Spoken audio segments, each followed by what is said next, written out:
Baba, katika jina la Yesu, nimekuja kukushukuru siku ya leo. Asante kwa kunivusha Januari, sasa niko Disemba. Asante Mungu kwa vyote ulivyonitendea kuanzia mwezi wa kwanza mpaka sasa ni mwezi wa 12.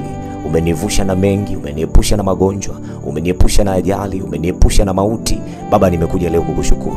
Asante kwa ajili ya kunilinda, asante kwa ajili ya kulinda familia zangu, asante kwa ajili ya kuniinua Bwana. Ninakushukuru Bwana kwa ajili ya kunileta mwezi huu wa 12 salama. Baba, umenilinda na ulinzi ule ulionibariki na kunilinda kuanzia kule nilipotoka na hata hapo uliponileta. Baba, ninasema ni asante. Wewe Mungu uliye mwema, najua umeahidi mazuri juu yangu, najua umeahidi baraka juu ya maisha yangu. Baba, ninaomba baraka zako ziendelee kuwa pamoja na mimi.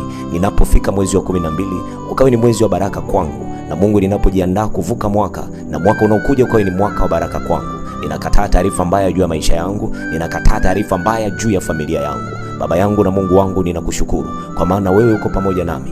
Mkono wako, jicho lako Bwana linanitazama, na mkono wako unanilinda na kuniokoa. Mfalme wa amani, ninakuomba uendelee kunibariki, uendelee kuniinua na uniepushe na kila ila mbaya za shetani. Nimekuja Bwana kukushukuru. Asante kwa